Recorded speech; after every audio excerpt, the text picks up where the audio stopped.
Hello and welcome. I am Chakshu Roy and you're watching Laws in the Making on Rajya Sabha TV. Today on the show, we are discussing the Recycling of Ships Bill 2019. To discuss the bill, I have on the show with me Mr. Sanjay Bandopadhyaya, Additional Secretary, Ministry of Shipping, Dr. Vishwapati Trivedi, former Secretary, Ministry of Shipping, and Suyash Tiwari, Analyst at PRS Legislative Research. The Recycling of Ships Bill 2019 has been introduced in the ongoing winter session of Parliament and was passed by Lok Sabha. It sets certain standards and processes for safe recycling of ships and restricts the use of hazardous materials on ships.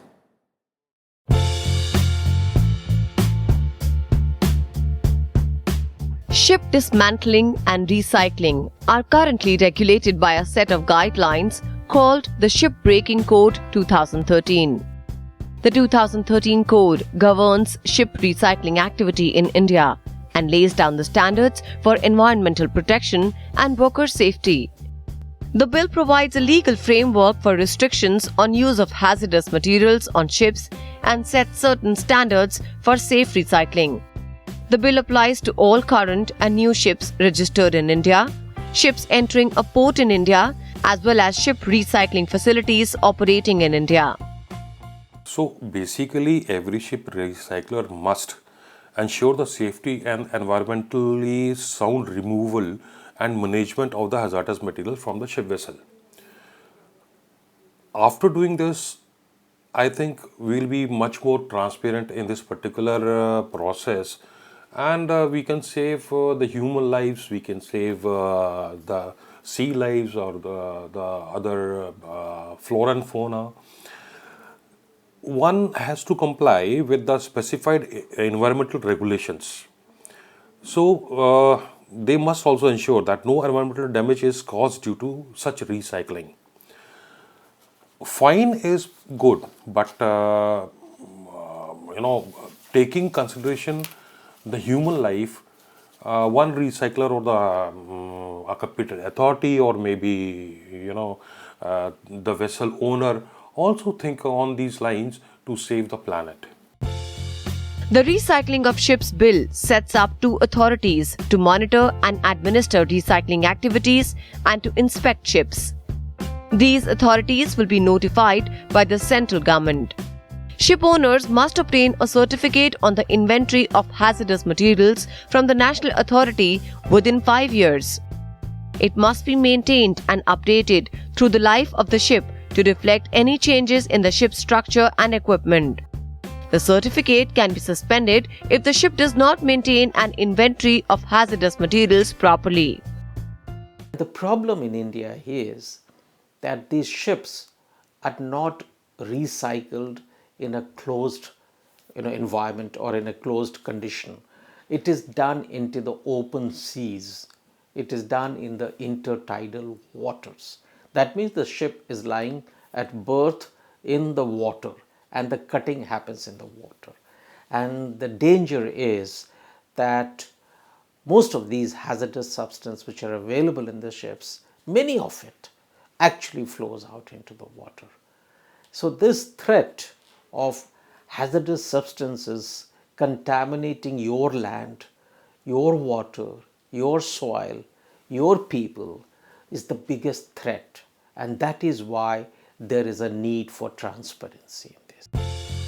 For recycling of ships, the bill puts certain responsibilities on ship owners and owners of recycling facilities.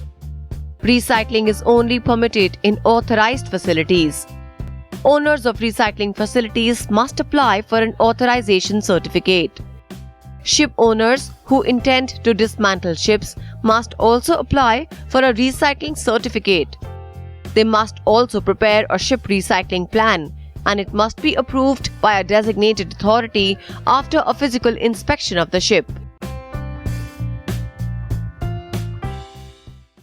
Sanjay, I wanted to begin the program with you and asking you as to what is the background of the ship recycling industry in India and also globally.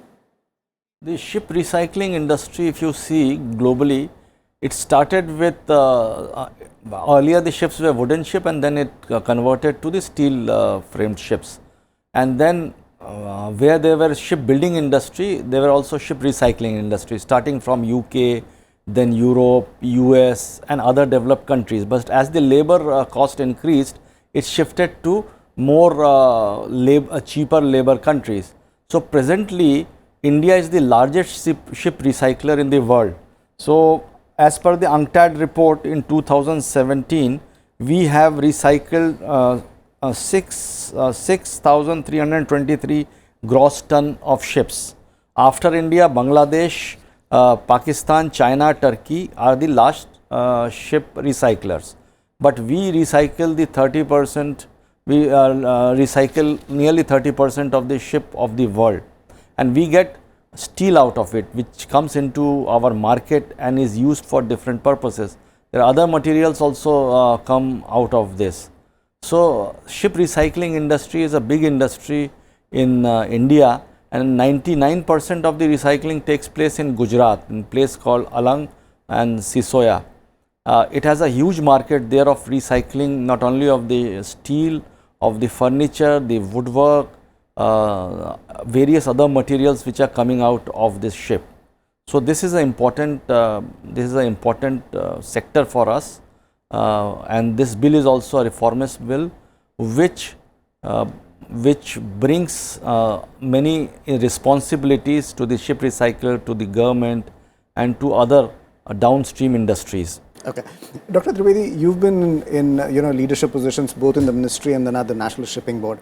One of the things that I'd like to understand from you is, Sanjay started his comments by saying that ship building countries were also ship recycling areas, and now there has been a gradual shift. As a country, we've never been a large maritime faring nation. So what makes India such a great place for ship recycling, that we have such a large percent of ships getting recycled in India? There's something very interesting about Alang. Why is it happening in Alang? Why is it not happening in Chennai? Why is it not happening in Bhubaneswar? Alang is actually a tidal coast. So far, what is the value addition of this bill, or this act which is coming for recycling, according to the Hong Kong Convention? Hong Kong Convention has laid down guidelines, methodologies for breaking of ships and recycling of ships in the least polluting manner. In fact, the ship recycling activity is a 100% green activity if everything gets used. But Alang has a tidal thing. So when the tide comes, the ship is dragged inside, and when that tide goes, the ship sits on the beach and it's cut. That's the way it's happening now. So it's the beaching of a ship. It's called the beaching. Yeah. You pull it on the beach and cut the front. Yeah. You again pull it, so gradually they keep pulling and the whole thing is cut.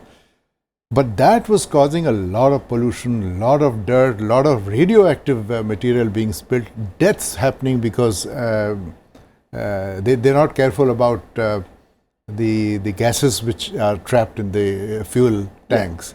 Yeah. And I guess if my statistics is right, it's about, on the average, it's 1 death per day happening in. So this bill is very, very welcome, very, very welcome, and is going to actually provide a whole lot of very efficient framework.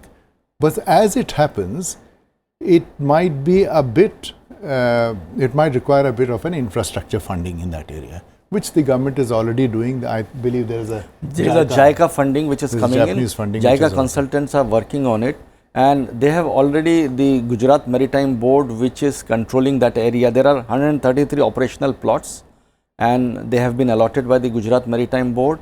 They have created common facilities of dealing with the hazardous material coming out of it, basically burying them, burning them in a controlled way, oxidizing them in a controlled way, providing labor, staff quarters, providing hospital facilities. Yeah, and Sanjay will talk about that. Suyash, very quickly, what is the statement and objects of the reason, states when it comes to this bill being taken up in Parliament? So, certainly as discussed, this ship recycling industry is a very hazardous industry. In fact, the International Labour Organization has also classified it under hazardous industry. So, the larger idea that there needs to be a mechanism to make sure that the workers that are involved in the industry are safe, as well as there needs to be enough measures to protect environment from the activities that are a part of the recycling process. So, India has ratified to the Hong Kong Convention, which has been passed by the International Maritime Organization, which was passed in 2009, which prescribes certain these parameters. So, it prescribes certain standards and processes which are required to be followed by the players involved in the ship recycling industry, as well as it introduces certain safeguards to protect the workers as well as the environment. So, that is the larger idea behind introducing the bill. And Sanjay, that is something that you and I were talking about, that it's not only a question of conforming to an international convention, but it's also a question about what is the industry doing and what should be the responsibility for Indians. The Hong Indians. Kong Convention is an accepted convention by the IMO, by all the countries. But the European Union is following a stricter norms. So, we have only ratified the Hong Kong Convention, but it is the bare minimum requirement for caring for the environment, that no pollution takes place because of ship recycling, plus most important, the health and safety of the workers who are working there. These are the two important things which we as a responsible democratic countries have to take care for next generation. Yeah. So, it brings in these facilities, and this is not a very large bill, this is a small bill, only giving minimum enabling provisions. There will be rules will be framed in consultation with all the stakeholders. And the ship recycling industry, the states have, in fact, they have supported this bill. Okay. Sanjay, an additional thing that I wanted to ask you is that there is already a certain set of 2013 regulations and code in place.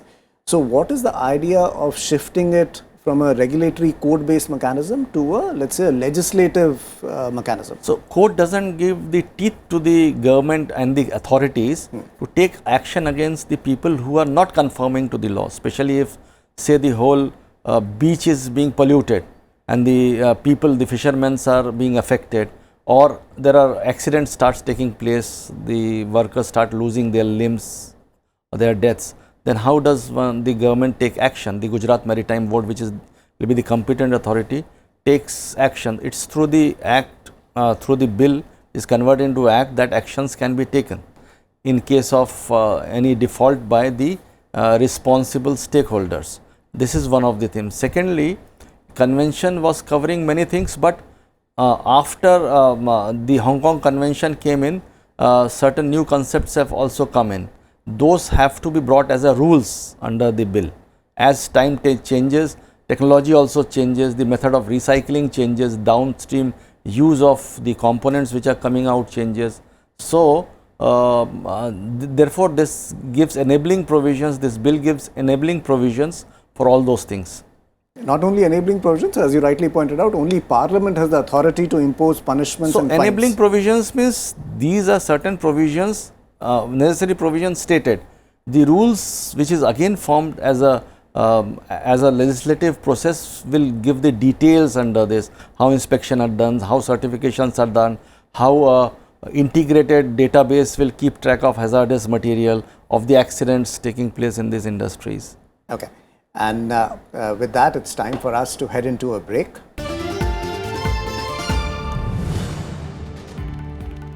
When we come back, we will discuss the obligations placed on ship recyclers with regard to workers in the facilities and penalties prescribed in the bill.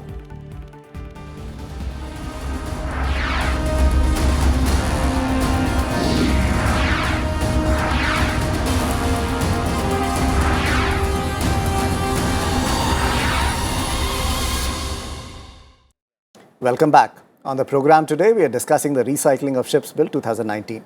The bill sets certain standards and processes for safe recycling of ships and restricts the use of hazardous material on ships.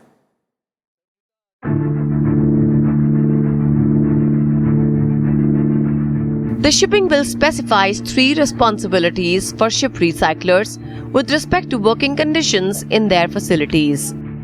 First, they are required to maintain adequate measures for safety, health, training, and welfare of workers in their ship cycling facility. Second, ship recyclers must also provide comprehensive insurance coverage for regular as well as temporary workers. And third, they must comply with the specified environmental regulations and ensure safe and environmentally sound removal and management of hazardous materials from a ship. The ship recycling industry is a labor intensive industry, and therefore we have to be very, very careful in recycling the vessels. Now, if you see a proper vessel which is being recycled in anywhere in India, we don't have any proper regulations for that. And if you go to any of the European recycling yards or something like that, you can find a proper group of men protected by a robust clothing, helmets, and oxy fuel torches and others. So one vessel will take not less than 4 months, because they'll cut the vessel piece by piece, and by taking everything into the consideration of the hazardous materials like asbestos, heavy minerals, or heavy waters, or the ballast water. If you'll go for this particular kind of a process, it will take at least 4 months. But in India, we don't have any kind of the regulations for this. Recyclers dismantling without a certificate can be punished with an imprisonment of up to 1 year or a fine of up to 10 lakh rupees or both. Penalty for installing or using any prohibited hazardous material in a ship against the provisions of the Act will lead to imprisonment of up to 3 months or a fine of up to 5 lakh rupees or both.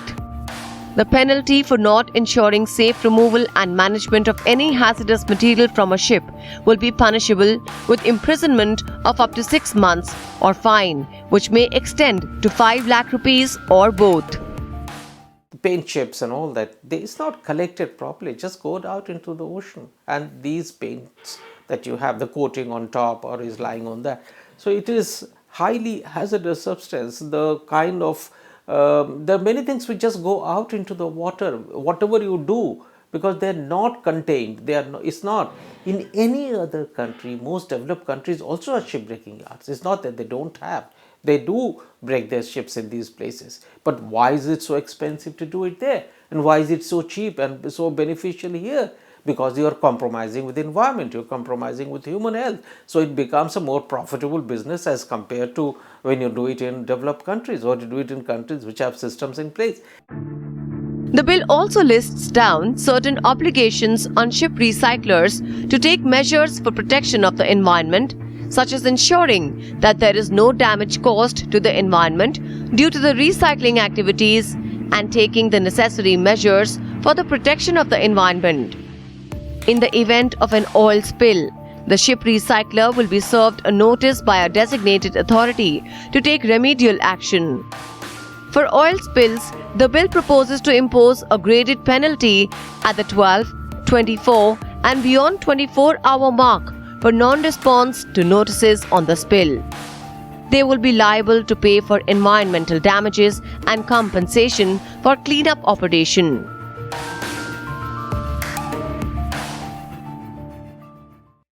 Dr. Trivedi, you've been involved with the shipping industry for some time in a regulatory capacity. What are the regulatory mechanisms and institutions that are being set in this bill? And what does it mean operationally on the ground for making those work? To classify the stakeholders, I think there are 3 types of people here. One is the recycler, the industry. The other is the ships, because the ships don't belong to the recycler until they are bought by the guy, and then the international maritime community.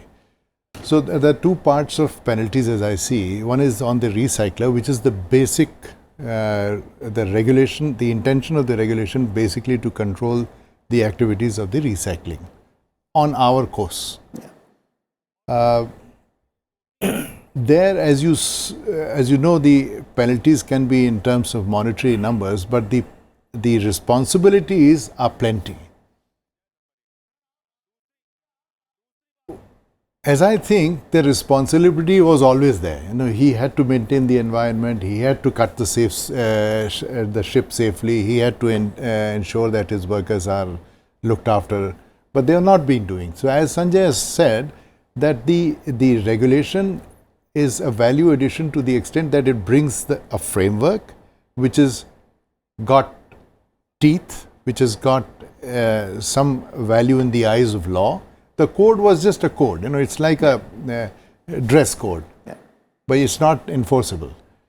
But it was enforceable in the Pollution Act would force it here, the Labour Act will there. Now, this is a comprehensive legislation which brings everybody inside. There was this Maritime Environment Pollution Committee, MEPCs, which meet after so they've added a lot of other things. One of the things that they've done is to maintain a register. You know, there's inspections and registers. In the current digitized environment, I think the effort of the government while making the rules should be that it should be a third-party certification, not instituting Inspector Raj again, because that brings in a lot of bad ethical practices and you know, a lot of bad name to the government. There are two ways of having an arm's length. One is to digitize the whole thing. The shipper or the recycler files some kind of a return which is taken to be true unless proven otherwise. Yeah. The inspectors can do some sample checks, but not too many. And the ships, the register that they have to maintain about the hazardous material, it should not become a problem for the shippers to or the shipping industry to every time every port checks it. It should be just all digitized, everybody to see what it is. Somebody has a doubt, he should go and check it out. Now that would make the implementation of this act light, simple, and controversial, free of controversies. Okay, Sanjay, so it's basically a question of regulatory balance. How much does the government intervene, and how much is most of a self-declaration, which then is to be checked later on by the authorities? So what is the bill trying to do when it comes to this regulatory balance? See, I will start with saying that out of 133 plot owners in Alang, 72 have already 72 have already have the HKC certificates, and all this certification and inspections are done by professional class registration of organizations like the IR class, like the NYK and DVNG. They are international certification agencies. So government will have minimum interference in this, and all these provisions of the, first of all, if one reads the bill, will see it starts with some obligations on the ship owners not to add hazardous materials on the ships. Whatever is there and which cannot be removed from the engine room, etc., they will remain, but they have to be declared. There should be list of the hazardous materials.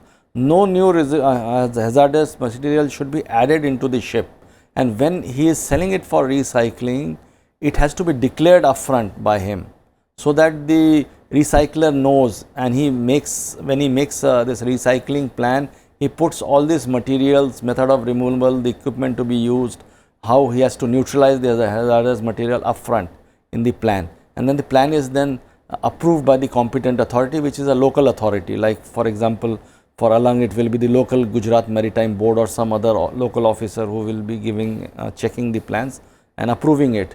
And then it comes, different acts are there, like we haven't entered into the Factory Act domain. The act has taken and synced with the Factory Act for the workers' benefit, for the responsibility of the recycler to take care of the worker. The Factories Act will come in, because the ILO, based on the ILO regulations, our Factory Act has also been amended and changed. And there's already a comprehensive legislation which looks so we haven't tinkered with the Factory Act. It's Mother Act for all these kind of industry, but we have just laid a additional layer of insurance in case of death or accident which has taken place.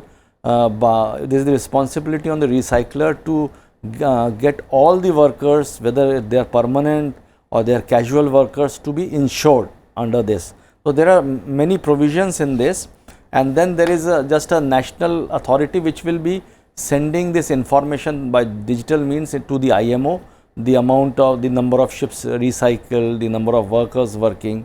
Then there are provisions for appeals in this, appeal to various authorities if for the people who are dissatisfied, and then of course there are offences and penalties. So, as I told that already the plot owners, because of getting the ships from the international community and responsible countries, they have taken these HKC certificates. Okay. Suyash, do you want to talk a little bit about some of the offences and penalties that are there in the bill? Yes. So, broadly the offences and penalties are focused towards if the ship owners or the ship recyclers, if they are breaking some of the, if they are violating some of the provisions specified under the bill, then they have to pay certain offences and penalties. So, I will just broadly mention the provisions that they have to follow and associated penalties with them. So, if you look at the during the life cycle of the ship owners are required to follow two kinds of processes. So, first is the bill specifies certain, the bill prohibits certain hazardous substances which the ships cannot carry. So, one is and that for which a proactive disclosure has to be made, as Sanjay was saying. Yes, yeah. And the other part is even the hazardous substances that they are carrying, they have to file an application with the national authority specifying that these are the correct substances that they are carrying, and if there is any violation of that particular provision, so it is punishable with imprisonment of up to 3 months or a fine of up to 5 lakh rupees or both.